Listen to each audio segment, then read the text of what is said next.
এই বয়সে এত ভারী ফলের ঝুড়ি একদম নিয়ে যেতে পারছি না। বড্ড ক্লান্ত লাগছে। আজ গরিব বলে সবাই আমাকে দুচ্ছাই করে, কিন্তু আমারও তো ইচ্ছে করে সবার সাথে মিলেমিশে থাকতে। টাকা পয়সা নেই তো কি হয়েছে, আমিও তো সবাইকে সাহায্য করতে চাই। আরে মেশো, তোমার তো দেখছি খুব কষ্ট হচ্ছে, ঘেমে একদম একাকার হয়ে যাচ্ছ। তাই এত কষ্ট করে এত ভারী ফলের ঝুড়ি কোথায় নিয়ে যাচ্ছ? কোথায় আবার, ফলগুলো নিয়ে বাজারে যাচ্ছিলাম, আর আজ যা রোদ পড়েছে তার উপর এত ভারী ঝুড়ি নিয়ে যেতে খুব কষ্ট হচ্ছে, তাই এখানে একটু বিশ্রাম নিচ্ছিলাম। মেশো, তোমাকে আর কষ্ট করে ফলের ঝুড়ি নিয়ে যেতে হবে না, আমি তোমাকে সাহায্য করছি। তোমার ফলের ঝুড়ি আমি বাজারে নিয়ে যাচ্ছি।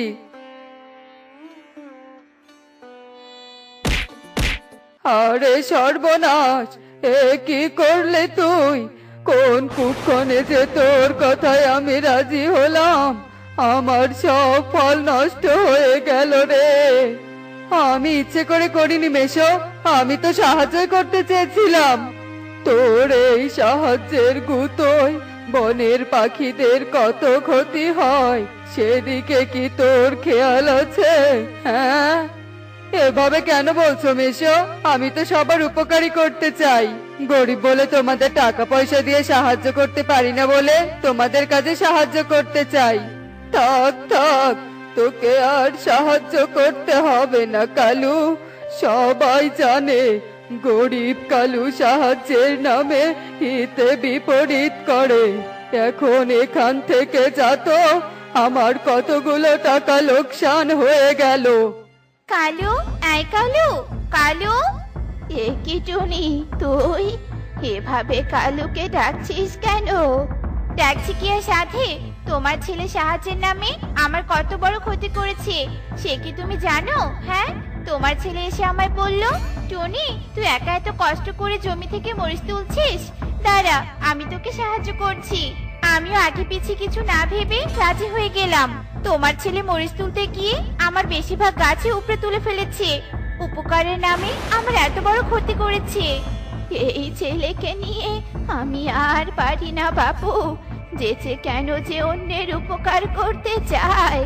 তোমার ছেলেকে ভালো করে বুঝিও, ও যেন আর বনের পাখিদের উপকার করতে না আসে। ওর এমন উপকার বাপু আমাদের কারোরই চাই না।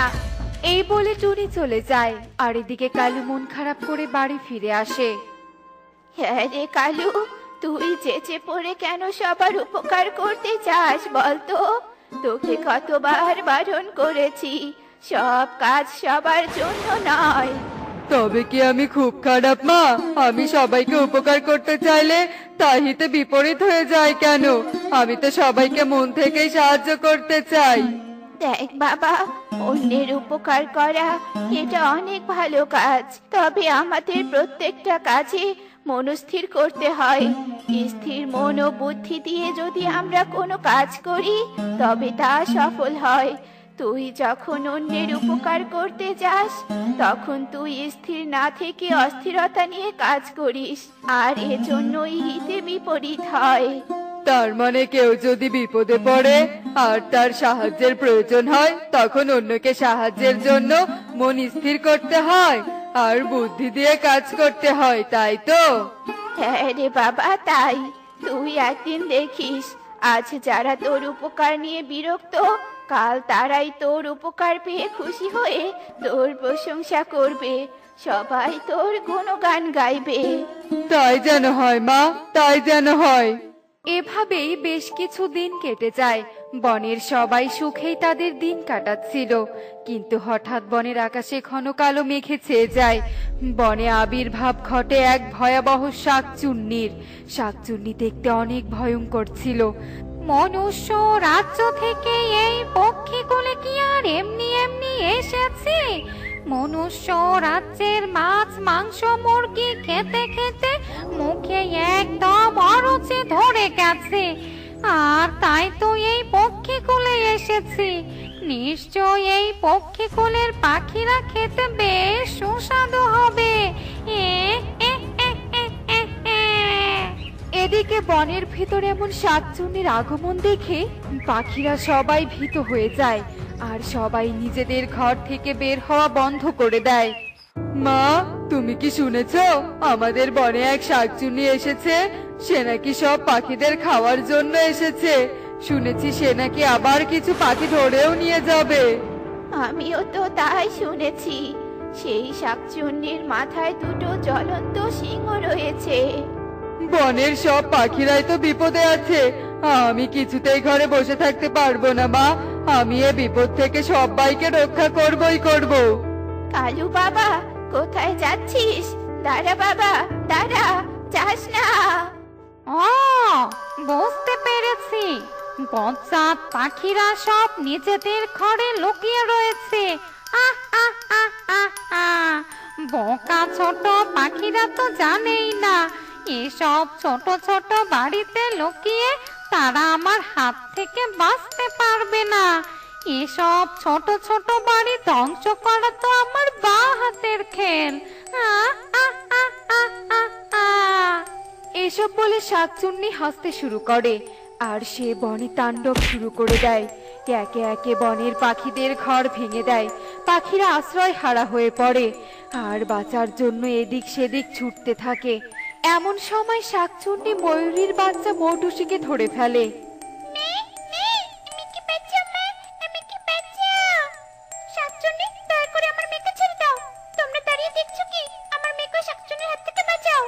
তোর মেয়েকে বাঁচাতে গিয়ে আমরা কি প্রাণে মরবো নাকি?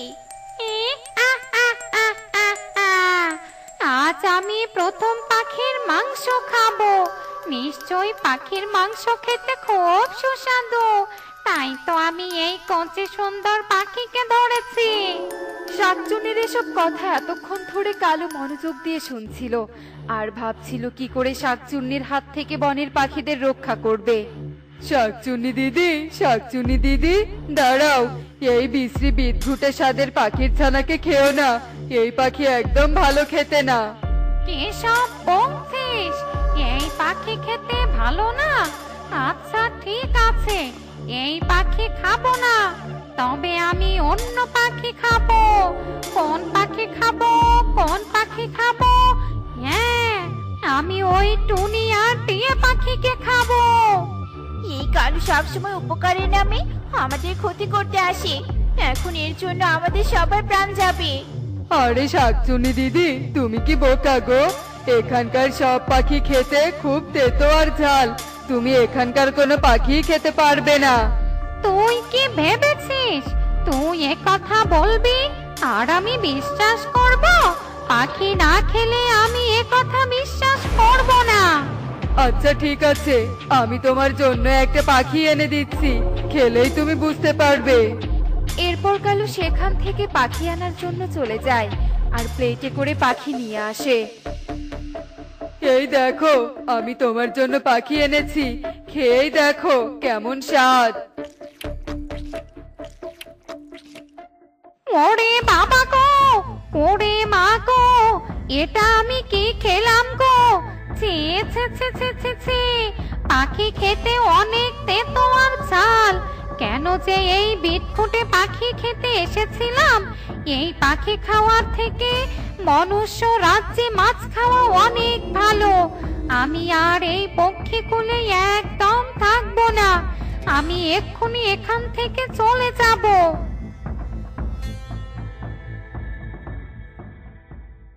কালু, তুই কি করে অসাধ্য সাধন করলি? কি করে আবার? বুদ্ধি দিয়ে। তেতো মাটি, মরিচ আর নোংরা দিয়ে পাখি বানিয়ে রং করে শাকচুন্নিকে খেতে দিয়েছি। নকল পাখির মাংস খেয়ে শাকচুন্নি ভেবেছে এটাই আসল পাখি, তাই তো ভয়ে পালিয়ে গেল। আজ তুই আমাদের সবার অনেক বড় উপকার করেছিস কালু। তোর এই উপকার আমরা সবসময় মনে রাখবো। জয় উপকারী কালু কাকের জয়। জয় উপকারী কালু কাকের জয়। তো বন্ধুরা, দেখলে তো বুদ্ধির জয় সবসময়ই হয়। এমনই সব মজার মজার শিক্ষণীয় টুনি পাখির গল্প দেখতে আমাদের সাথেই থেকো। আর গল্পটি কেমন হয়েছে তা কমেন্টে জানাতে ভুলো না কিন্তু। Bye bye. আমাকে ছেড়ে দে বলছি, আমাকে ছেড়ে দে, এখনো সময় আছে, আমাকে ছেড়ে দে, নয়তো তোদেরকে পস্তাতে হবে। আমি বলছি এর ফল কিন্তু ভয়ঙ্কর হবে। চুপ কর বদমাশ শাকচুন্নি, অনেক অন্যায় তুই করেছিস। এই বনে তোর আর রক্ষা নেই, তুই এভাবেই এই বোতলে বন্দী হয়ে থাকবি। তান্ত্রিক অট্টহাসি হাসতে শুরু করে, আর তান্ত্রিকের সাথে পশু পাখিরাও হাসতে থাকে। আর তান্ত্রিক বোতলবন্দি শাকচুন্নিকে নদীতে ছুঁড়ে ফেলে দেয়। কি ব্যাপার টুকি, তোর কি মুখের জোর কমে গিয়েছে নাকি? একটু তাড়াতাড়ি খা মা, স্কুলের সময় যে পার হয়ে গিয়েছে। নে মা, জলদি কর। মা, এমন করে তাড়াচ্ছিও না তো, আমি কিন্তু আর খাবো না। এমনি আমার এসব খাবার খেতে একদমই ভালো লাগছে না। এমন করিস না মা, তাড়াতাড়ি খেয়ে নে। টুনি, মেয়েকে স্কুলে পাঠিয়ে দিয়ে রান্নার জোগাড় করে নিও। আমি নদীতে যাব আর মাছ ধরে নিয়েই চলে আসব। আচ্ছা ঠিক আছে, যাও, আমি তাড়াতাড়ি সব জোগাড় করে রাখবো, তুমি এসো তবে। এরপর টোনা জাল নিয়ে বেরিয়ে যায়। তারপরে টুকিও ব্যাগ কাঁধে নিয়ে স্কুলের উদ্দেশ্যে বেরিয়ে পড়ে। টুনিও রান্নার জোগাড় যন্ত্র শুরু করে দেয়। কি ব্যাপার, কি হলো আজ? এতবার জাল ফেলছি অথচ একটা মাছও উঠছে না। আমি কি আজ মাছ পাবো না নাকি? ওদিকে তো টুনিকেও বলেছি রান্নার জোগাড় যন্ত্র করতে। আজ কি তবে মাছ নিয়ে বাড়িতে ফিরতে পারবো না? আবার চেষ্টা করে দেখি তো মাছ ওঠে কিনা। আরে বাস, চেষ্টা থাকলে সফলতা আসে। আর চোখের সামনে বড় মাছটা হলো আমার সফলতা। না না, আমি আর দেরি করব না, এই মাছ নিয়েই বাড়িতে যাব। আরে বাহ, কত বড় মাছ! তুমি যে এত বড় মাছ ধরে আনবে সেটা আমি বিশ্বাসই করতে পারছি না। হা, হা, হা, হা, হা। বিশ্বাস করতে পারো আর নাই পারো, এটাই সত্যি। হা, হা, হা, হা, হা। অনেক চেষ্টার পর আমি এই মাছটা ধরতে পেরেছি। এবার এই মাছটা কেটে রান্না করো দেখি। সে তো করবই, তবে একটা মাছ ধরে তুমি যতটা খুশি হচ্ছ সেটা ভেবেই তো আমি অবাক হচ্ছি। এমন ভাব করছো মনে হচ্ছে তুমি এভারেস্ট জয় করেছো। এত বড় মাছ ধরা আর এভারেস্ট জয়ের মধ্যে কোনো পার্থক্য নেই টুনি। যাও, জলদি বাইরে গিয়ে মাছটা কেটে আনো দেখি। টোনার কথা মতো টুনি মাছ নিয়ে যায় কাটার জন্য, আর টোনাও ঘরে গিয়ে বিশ্রাম নেয়ার জন্য বসে। ঠিক তখনই টুনি খুব জোরে চিৎকার করে ওঠে, আর টুনির চিৎকার শুনে টোনা খুব তাড়াহুড়ো করে বাহিরে বেরিয়ে আসে। কি হয়েছে টুনি, কি হয়েছে? তুমি এভাবে কাঁপছো কেন? কি হয়েছে তোমার? আরে, তুমি আমাকে দেখছো কি? ওদিকে তাকিয়ে দেখো, শাকচুন্নি। বেরিয়েছি রে, বেরিয়েছি। বদমাইশ মাছের পেট থেকে বের হতে পেরেছি। বদমাইশ রাক্ষসী মাছ কোথাকার বোতল সহ আমাকেই গিলে খেয়ে নিয়েছিল। আমি তো ভেবেই নিয়েছিলাম আমি আর কোনোদিন মুক্ত হতে পারবো না। আহ! ও মা গো মা, এটা কি? বোতলের ভিতরে পুতুল। আমি তো এই পুতুল নিয়ে খেলতে পারবো। আরে টুকি, করছিস কি, করছিস কি তুই? থাম বলছি, থাম। ওই বোতল হাতে নিস না, ফেলে দে বলছি, ফেলে দে, তাড়াতাড়ি ফেলে দে। ওই বোতলে ওটা পুতুল নয়, ওটা। চুপ করো টুনি, মেয়েটা যে ভয় পাবে। ওকে কিচ্ছুটি বুঝতে দেওয়া যাবে না। চুপ করো তুমি। কি হলো মা, তুমি থেমে গেলে কেন? বাবা, তুমি মাকে আটকালে কেন? এটা পুতুল নয়, তবে বোতলের ভিতর ওটা কি মা?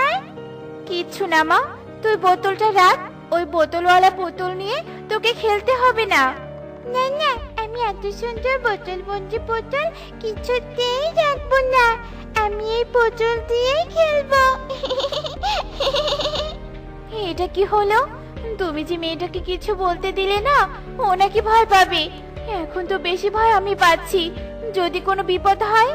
কি করব কিছুই বুঝতে পারছি না।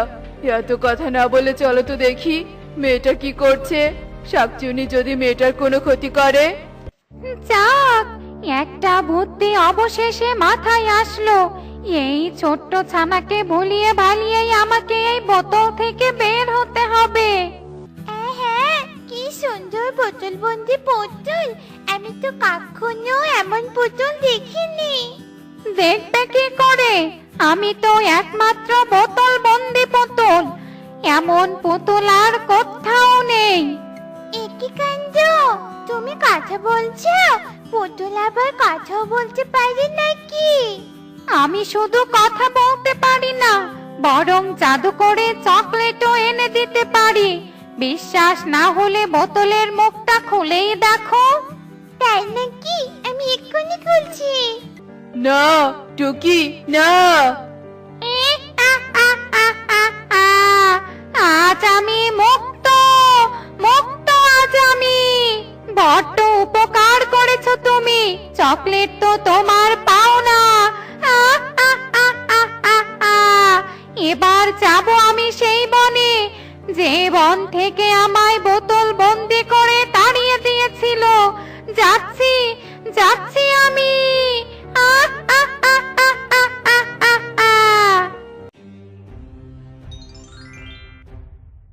এসেছি, আমি আবার এসেছি। বদমাশ ময়ূরী, চুপ কর। নেচে গিয়ে আর বৃষ্টি ছড়াতে হবে না। এখন থেকে এই বনে আগুন ছড়বে, আগুন।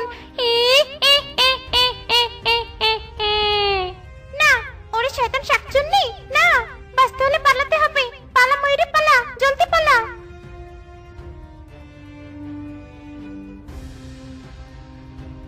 আরে, আমি এ কি দেখছি? গাছে ধরা ময়ূরের পাখা। এই ময়ূরের পাখা এলো কোথা থেকে? আর এভাবে সরাত করে উড়ে গেল কি? আরে, এই তো, এই গাছে ময়ূরের পাখা। বদমাশ ময়ূরী নিশ্চয়ই এ পথে পালিয়েছে। এভাবে পালিয়ে বাঁচতে পারবি না বদমাশ ময়ূরী। সবার আগে আমি তোকে শেষ করব। আরে, এসব হচ্ছে কি? কোথাও শান্তি নেই দেখছি। ভেবেছিলাম এই বনে এসে শান্তিতে মিষ্টি মিষ্টি ফল খাবো। না, পেটুক হলে চলবে না। আসল ঘটনা বুঝতে হবে। বনের পাখিদের রক্ষা করতে হবে। হাজার হলেও এই বনের ফল আমি খেয়েছি। এসব চিন্তা করে পরি উড়াল দেয়, আর শাকচুন্নির পথ অনুসরণ করে পরি যেতে যেতে দেখে শাকচুন্নি ময়ূরের গলা চেপে ধরেছে। বদমাইশ ময়ূরী, কি ভেবেছিলি পূর্বের মতো তান্ত্রিক ডেকে আমায় বন্দি করবি? না না না না, সেটা আর হবে না। এবার যে আমাকে দেখবে, তাকে আমি তোর মতো করে ধ্বংস করে দেব, শেষ করে দেব। এই বনের সব পশু পাখিকে শেষ করে দেব। তোর মনের আশা আর পূরণ হবে না শাকচুন্নি, কারণ এই বনে আমি আছি। এই বনের ফল খেতে এসে আমি এই বনের রক্ষাকর্তা হয়ে গিয়েছি। এবার তোকে আমি শেষ করে দিব। এ কথা বলে পরে জাদু করে শাকচুন্নিকে ভস্ম করে দেয়। আর এসব ঘটনা বনে জানাজানি হলে সবাই পরীকে বাহবা দেয়। দেখলি তো বন্ধুরা, অপরাধী যতই ভয়াবহ হোক না কেন, তার শাস্তি নিশ্চিত। যেমন করে শাকচুন্নিকে শাস্তি দিতে পরীর আবির্ভাব ঘটেছে, তাই আমরা অন্যায় থেকে বিরত থাকব। এমনই সব মজার মজার শিক্ষণীয় টুনি পাখির গল্প দেখতে আমাদের সাথেই থেকো। আর গল্পটি কেমন হয়েছে তা কমেন্টে জানাতে ভুলো না কিন্তু। Bye bye.